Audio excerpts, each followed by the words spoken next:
नमस्कार.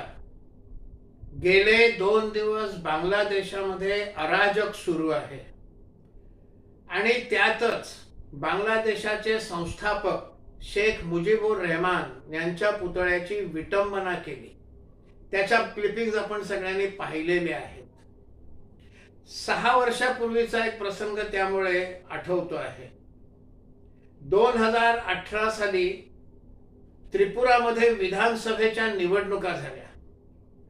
25 वर्ष सत्तेवर असलेलं मार्क्सवाद्यांचं सरकार लोकांनी मतांच्या माध्यमातून, मतपेटीच्या माध्यमातून खाली उतरवलं आणि भाजपला बहुमत दिलं.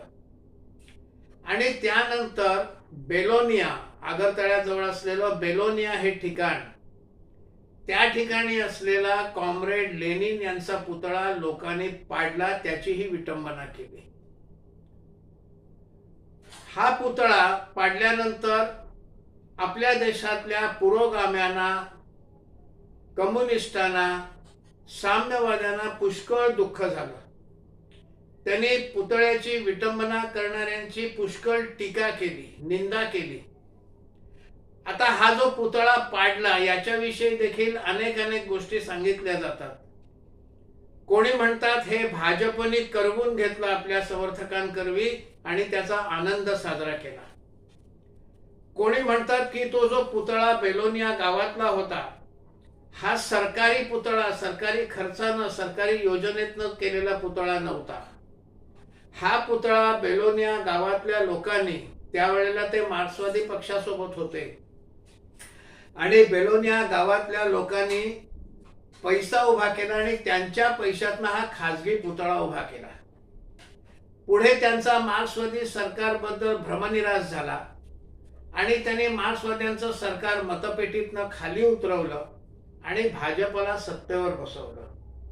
भाजपला सत्तेवर बसवल्यानंतर ह्या मंडळींनी स्वतःच्या खर्चाने जो पुतळा उभा केला होता तो पुतळा त्यांनी पाडून टाकला. पण हा पुतळा पाडल्याबरोबर आपल्या देशातल्या पुरोगामी साम्यवादी मंडळींना प्रचंड दुःख झालं, राग आला आणि तो त्यांनी व्यक्त केला. बांगलादेशचे संस्थापक असलेल्या शेख मुजीबुर रहमानच्या पुतळ्याचा देखील विटंबना केली गेली. एका अर्थानं बांगलादेशचे राष्ट्रपिता असं शेख मुजीबुर रहमानला म्हटलं तर वावगं होणार नाही. मग त्या देशाच्या राष्ट्रपित्याचा पुतळा, त्या देशामध्ये अराजक माजवणाऱ्यांचा नेता नाहिद इस्लाम, ह्या अराजक माजवणाऱ्यांनी हा पुतळा पाडला, त्याची विटंबना केली.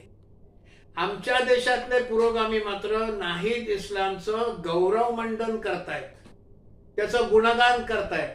हा तरुण आहे, हा 26 वर्षाचा आहे, हा विद्यार्थी नेता आहे, असं त्याचं गुणगान करतायत. त्याने एवढा मोठा संघर्ष उभा केला. हा जो दुटप्पीपणा आहे, एखाद्या देशाचा राष्ट्रपित्याचा पुतळा अशा प्रकारे अराजक माजून तो खाली पाडणं आणि या अराजकाचं ज्यानं नेतृत्व केलं त्याचा गौरव करणं, हा आमच्या देशातल्या पुरोगामी साम्यवाद्यांचा दुटप्पीपणा आहे.